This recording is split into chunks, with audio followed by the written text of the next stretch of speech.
여러분 안녕하세요. 속진성 목사입니다. 훈민복음 세상을 깨우는 말씀을 통해 믿음으로 고난과 역경을 이겨내고 세상의 빛과 소금이 되는 하나님의 자녀로 거듭나길 소망합니다. 오늘도 귀한 세 분의 패널들 함께해 주셨습니다. 반갑습니다. 안녕하세요. 반갑습니다. 자, 오늘도 주시는 말씀을 통해 또 하나님의 뜻을 깨닫는 귀한 시간 되었으면 좋겠습니다.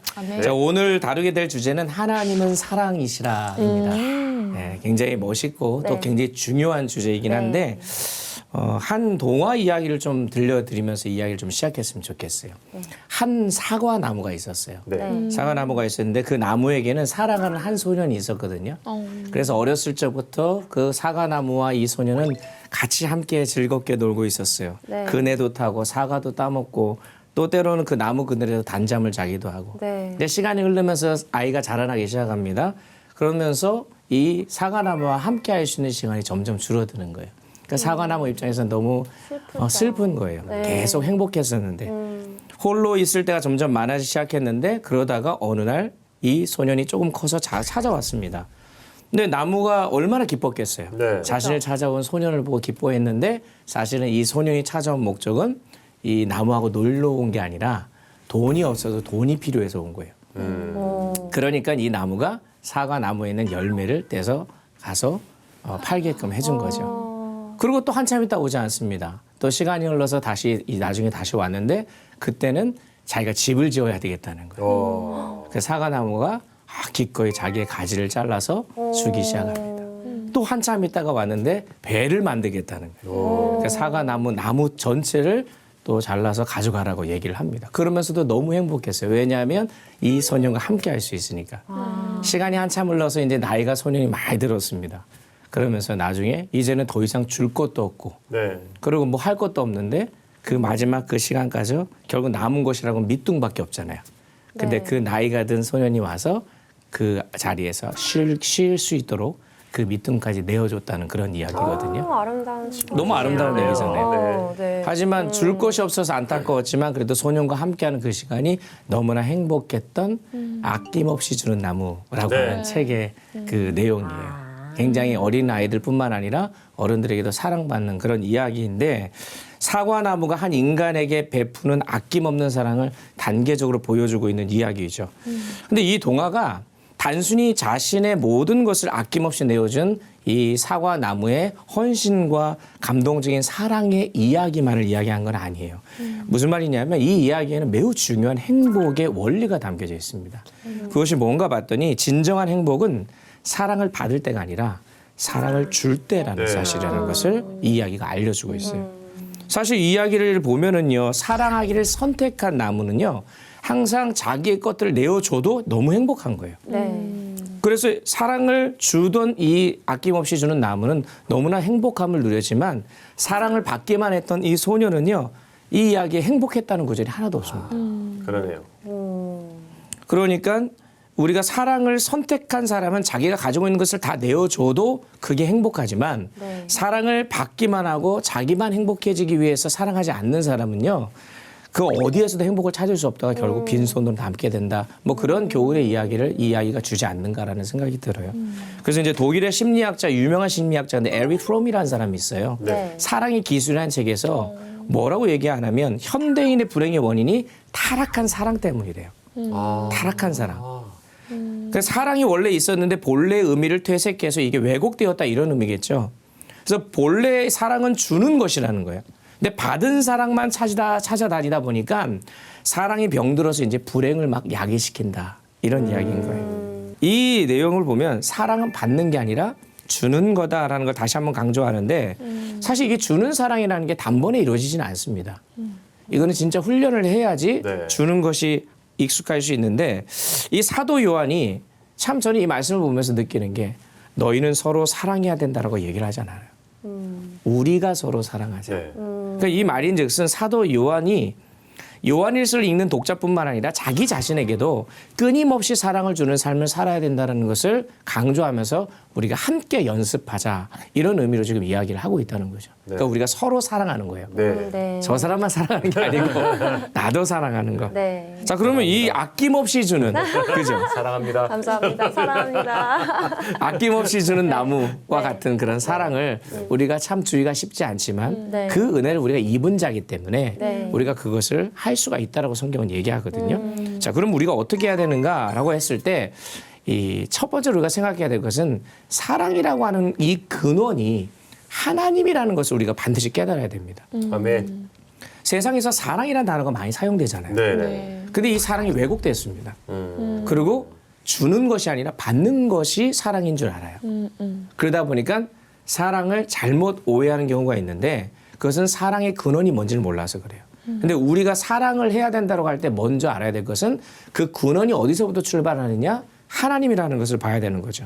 자, 그래서 7절, 8절을 강래희 자매님 한번 읽어주시면 그 속에서 의미를 한번 좀 발견해 보도록 하겠습니다. 사랑하는 자들아 우리가 서로 사랑하자.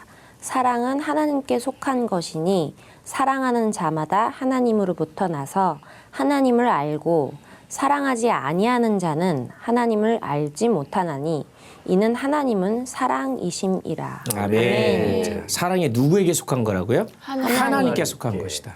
이스라엘 최북단에 단이라는 지역이 있거든요. 네네. 단인데 그 단 위에 헬몬산이라고 2,800m의 지점에 있는 헬몬산이 있어요. 네. 거기에 내린 눈이 녹아가지고 물이 흘러가지고 단을 거쳐서 그 다음에 이 요단강을 통해 이제 이 갈릴리로 이렇게 들어가게 되는 거죠. 그래서 갈릴리를 통해서 또 요단강 흘러서 어디로 가냐면 우리가 잘 아는 사해로 이 물이 흘러 내려가는 겁니다. 그러니까 물을 공급받아서 물을 또 내려주는 네. 그런 어떤 역할을 이제 하게 되는데 여러분 요단강이라고 할 때 이 요단이라는 단어가 히브리어로 야르덴이거든요. 요르단. 예, 요르단인데 네. 이 야르덴이라는 단어가 무슨 뜻이냐면 내려가다는 뜻이에요. 아, 내려가다. 그러니까 이 내려가다, 내려오다 이런 뜻입니다. 야라드라는 단어에서 나온 거예요. 네. 그러면 아까 단이라고 말씀을 드렸잖아요. 네. 단에서부터 물이 내려오다라고 네네. 해가지고 요르단 이렇게 요단 이렇게 된 거예요. 그래서 이게 단샘에서부터 내려오다라는 뜻을 요르단이 갖고 있는 겁니다. 요단강이. 네. 그래서 한마디로 헬몬산 그 단이 갈릴리 호수와 요단강의 원천인 거예요. 네. 거기서 내려오는 거죠. 이렇게 헬몬산에 있는 샘물의 근원이 돼서 갈릴리의 그 넓은 이 호수를 형성하듯이 이 세상을 가득 채우는 모든 사랑의 참된 근원은 하나님으로부터 나온다는 거죠. 네.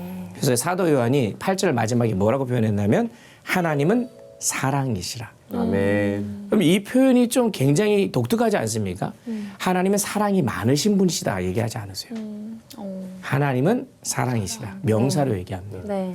그러니까 이게 무슨 말이냐? 사랑이라는 것은 하나님의 성품 중 그냥 한 일부분이 아니라 그 자체라는 거예요. 하나님 자체. 네. 그래서 God is love 이렇게 하잖아요. 네. 그러니까 이 부분을 우리가 생각해 볼 때 하나님이 하시는 모든 행동, 생각, 모든 계획은 다 사랑으로부터 비롯되는 거예요. 아멘. 그러니까 그 원천이 바로 거기에 있다는 것을 알 때 하나님 우리를 창조하셨을 때에도 우리를 구원하셨을 때에도 우리의 삶을 인도하실 때도 때로는 우리를 공경에 처하게 하실 때에도 그 근원은 다 사랑이다. 아멘. 네. 그러니까 하나님이 그 원천이 바로 사랑이시니까요. 네. 그래서 하나님의 자녀가 되었다라는 것으로 끝나는 것이 아니라 하나님을 더 깊이 친밀하게 알아가는 과정이 필요한데 계속 몇 번 말씀을 드렸지만 안다라고 하는 이 단어가 성경에서는 그냥 지식적으로 아는 것이 아니라 경험적으로 체험적으로 알게 되어지는 것을 이야기하는 거니까 날마다 말씀과 기도로 하나님과 동행하면서 하나님의 사랑을 직접 체험하는 삶을 살아갈 때 저와 여러분의 삶에 그러지 말라 그래도 사랑이 흘러 넘치게 돼 있다는 거죠. 그래서 우리가 물잔 같은 거 있으면 네. 네. 물잔에 그 물이 가득 차서 흘러 넘치는 상태. 네. 네. 그 상태가 성령 충만한 상태고 네, 네. 그 하나님의 사랑이 가득 차면 내가 막아도 막 흘러 넘치잖아요. 네. 그런 삶이 돼야 되는데 우리는 간들간들하게 그냥 조금 요만큼 있으면서 거기서 퍼내가지고 사랑하려니 안 되는 거죠. 네. 그래서 우리가 하나님을 더 깊이 알면 알수록 다른 이들을 향한 사랑을 더 할 수 있는 게 가장 중요한 성경적인 사랑의 원리입니다. 아멘. 그래서 하나님의 은혜를 깊이 체험하는 게 우선이라는 거죠. 네. 사랑의 근원이 하나님으로부터 나오니까. 그래서 저와 여러분이 예수 그리스도를 믿음으로 하나님의 자녀가 되었다고 한다면 이제는 그 하나님을 더 깊이 알아가며 흠뻑 젖는 작업으로 들어가야 되는 겁니다. 그래서 우리가 주위 사람들에게도 사랑을 흘려보내기 위해서는 사랑의 근원이신 하나님과 아주 친밀해지는 그런 관계가 있어야 돼요. 아멘. 그래서 내가 사랑이 부족해 라고 느낄 때 있죠. 네. 있죠. 그러면 그거를 방향을 어디로 잡아야 되냐? 지금 하나님을 더 깊이 만나야 되는 거예요. 그게 가장 중요한 원리라는 거예요. 그래서 사랑의 근원 대신 하나님으로부터 흘러 들어오는 사랑의 샘물이 그 갈릴리 호수의 헬몬산에서 내려오는 물이 가득 채워졌던 것처럼 우리 안에도 가득 채워질 수 있으면 좋겠습니다. 네. 자, 이렇게 참된 사랑의 근원이 하나님이다라는 걸 발견한 다음에는 그러면 이 사랑을 어떻게 해야 될 것인가라고 하는 이 방법적인 부분도 누구에게 배워야 되냐면 하나님으로부터 배워야 돼요. 사랑의 근원도 하나님이지만 사랑의 방법과 표본도 하나님이신 거죠. 자, 9절 말씀 한번 우리 건우 형제님 읽어주십시오. 하나님의 사랑이 우리에게 이렇게 나타난 바 되었으니 하나님이 자기의 독생자를 세상에 보내심은 그로 말미암아 우리를 살리려 하심이라. 아멘. 하나님의 사랑이 이렇게 나타났다라고 하면 설명하는데 아주 간단하게 얘기합니다. 우리가 너무나 잘 알죠. 자기의 독생자를 세상에 보내주심으로 말미암아 우리를 살리려 하신 이것이 하나님의 사랑의 방법이고 표본이다라고 우리에게 알려주고 있는 거예요. 아멘. 그 죄로 인해 죽을 수밖에 없었던 우리를 살리시기 위해서 십자가에 내어주신 그 놀라우신 사랑. 왜 그렇게 하셨을까? 여러분 십자가 사건에 대한 이야기는 많이 들었잖아요. 네. 그 두 가지 속성이 있죠. 공의로운 속성과 사랑의 속성 이 두 가지 때문에 그렇죠. 하나님은 거룩하신 분이에요. 네. 죄를 용납하실 수가 없는 분이에요. 싫어서가 아니라 아예 가까이 하실 수 없는 분이니까 죄를 가지는 우리가 하나님께 가까이 갈 수가 없는 거죠. 그러니까 공의의 하나님은 죄를 끌어낼 수밖에 없는 거예요. 속성이 그렇다는 겁니다.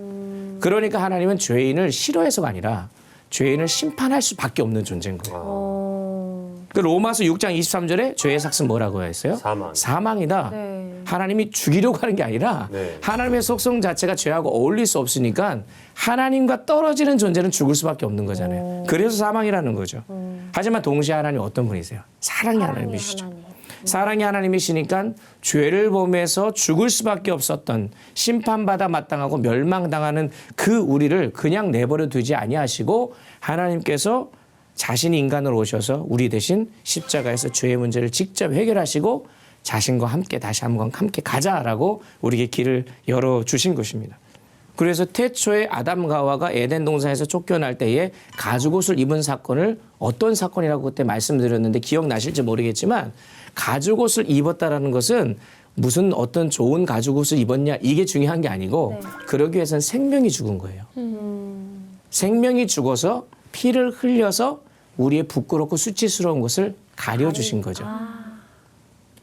그러니까 반드시 거기에는 하나님의 공의와 사랑이 다 들어갑니다. 아멘. 죄 때문에 누군가는 죽어야 되는 거예요. 죄의 문제를 해결해야 되니까. 네. 그렇지만 죽임으로써 끝나는 것이 아니라 우리를 살리시기 위한 하나님의 사랑이 그 안에 보여지고 있는 거예요. 그래서 사실 그래서 양의 피, 염소의 피, 부약이 나와 있는 이 모든 것이 사실 신약에 온 세상의 죄를 지고 가시는 어린 양 대신 예수님을 그 보혈을 상징하는 거다. 우리가 그렇게 이제 배워왔지 않습니까? 네. 그래서 예수님께서 십자가 위에서 이제 우리 죄를 담당하고 돌아가시는 순간 마지막 운명할 때 가상칠언이라는 것을 하세요. 십자가에서 7원 7가지를 말씀하시는데 그 중에서 다 이루었다라는 말씀이 있어요.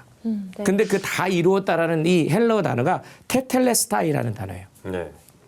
이게 무슨 뜻인지 하면 다 지불하였다. 완불하였다. 빚을 다 갚았다 이런 뜻입니다. 그러니까 죄값이 완전히 지불되었다는 거예요. 예수님이 죽으심으로 말미암아. 네. 인류의 모든 죄악들을 십자가상에서 예수님이 죽으심으로 죄값을 완전히 치르신 이 사건. 그래서 예수님의 그 보혈의 피가 덮어져서 우리의 죄가 사함을 받게 된 거죠. 그러니까 이것이 측량할 수 없는 하나님의 사랑이잖아요. 네. 하나님이 보여주신 사랑의 표본이 바로 이런 거라는 겁니다. 그래서 로마서 5장 8절 말씀에 우리가 아직 죄인 되었을 때에 그리스도께서 우리를 위하여 죽으심으로 하나님께서 우리에 대한 자기의 사랑을 확증하셨느니라. 아멘. 여러분 우리는 하나님을 사랑할 능력이 없어요. 사랑할 마음도 없습니다. 자격도 없어요. 그런데 하나님이 먼저 우리에게 찾아와 주셨어요. 맞아요. 네. 그리고 우리를 사랑해 주셨어요. 네. 우리가 조건 되지 않지 않습니까? 네. 근데 사랑해 주셨어요. 그게 하나님의 사랑의 표본이라는 거예요. 네. 그러면 내가 보기에 사랑받을 만한 자격이 안 되는 사람, 내가 보기에 용서할 수 없는 사람, 그 사람에게 내가 먼저 내어주는 것. 이게 하나님이 우리에게 가르쳐주는 사랑의 표본이라는 거예요. 네. 아멘. 이게 기독교 복음의 핵심입니다. 네. 이게 안 되니까 세상 사람들이 오히려 손가락질하는 기독교가 되어지고 있는 거죠. 자, 세 번째 마지막입니다. 하나님께서 우리에게 보여주신 그 큰 사랑을 이제 마지막으로 우리가 나타내서 실천을 좀 해야 되는데 우리가 사랑할 수 있도록 이끄는 그 마음의 동기 또한 바로 하나님의 사랑이라는 것을 우리가 이제 알아야 됩니다. 11절 말씀 조현 자매님 읽어주십시오. 사랑하는 자들아 하나님이 이같이 우리를 사랑하였은즉 우리도 서로 사랑하는 것이 마땅하도다. 아멘. 마지막에 마땅하도다가 나오죠.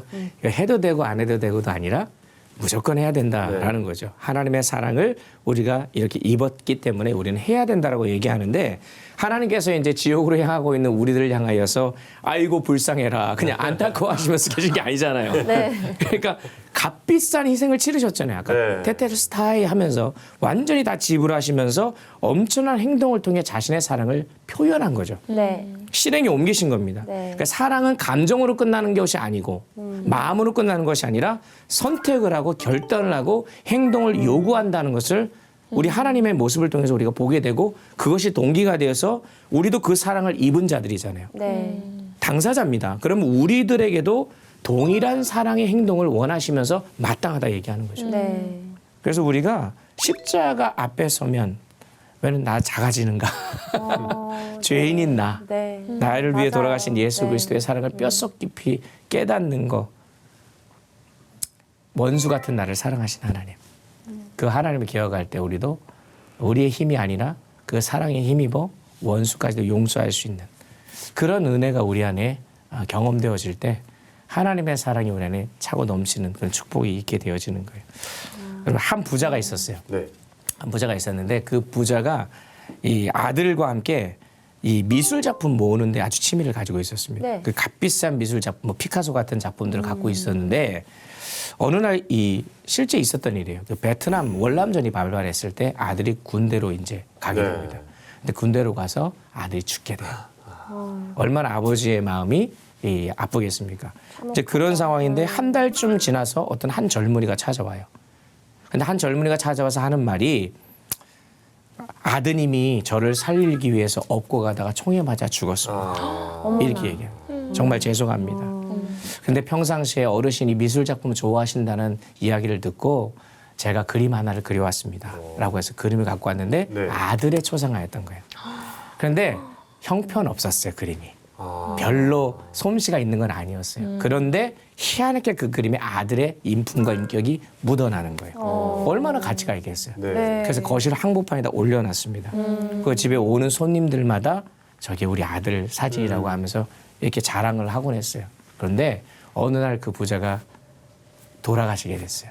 근데 유언을 남기고 미술 작품, 이 비싼 작품들을 네. 다 경매를 하기 시작합니다. 네. 네. 그러니까 온갖 재력가들이 다 몰리기 시작했죠. 네. 온 재력가들이 와서 이제 경매를 붙이려고 하는데 이제 경매사가 아들의 초상화를 딱 들고 자 이거부터 시작하겠습니다라고 드니까 어떤 사람들이 아이 그건 좀 치우고 다른 거부터 하자 이렇게 한 거죠. 네. 네. 그런데 굴하지 않고 이 경매사가 다시 이거를 드니까 네. 우리가 지금 그거 보려고 여기 온 거 아니지 않냐고.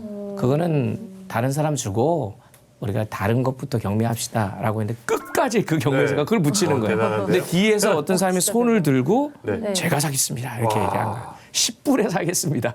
10불. 네. 뭐 지금 생각하면 되게 작은 돈이죠. 그렇죠. 네. 근데 그분이 누구였냐면 그 부잣집에서 일하던 정원사, 노인 정원사였어요. 와. 그 그림의 의미를 아는 거죠. 그죠. 그래서 10불은 제 전 재산입니다. 라고 하면서 그거를 산 거예요. 자, 그러면 이제 샀습니다. 그런 네. 다음에 다른 이제 사람들이 이때 또 다른 그림을 사려고 어떻게 했겠어요? 자, 그 다음 그림 합시다. 네. 네. 근데 경매가 다 끝났습니다. 그러는 거예요, 경매사가. 유언에 의하면 이 아들의 이 초상화를 사는 사람에게 사람이 모든 미술 작품을 갖게끔 하는 유언을 10불에. 남겼다. 진아 대박. 참 이 놀라운 우와. 이거 깜짝 놀라죠. 네. 맞아요. 이게 네. 뭐냐면 아들의 이 초상화의 이 가치 어떻게 보면은 이 초상화가 별 볼 일 없어 보이고 그 가치를 모르는 사람들에게 그렇죠. 있어서는 그거가 중요한 게 아니고 다른 게 더 중요하지만 이 정원사는 이 그림이 얼마나 이 주인에게 가치 있는지를 네. 알고 있었던 거죠. 네. 그래서 이것이 어떻게 보면 우리가 경험한 그 그리스도의 십자가가 아닌가라는 생각이 드는 거예요. 그 사랑을 통하여서 이제는 다른 이들에게 흘러갈 수 있는 축복이 우리 안에 주어지게 되는 거예요.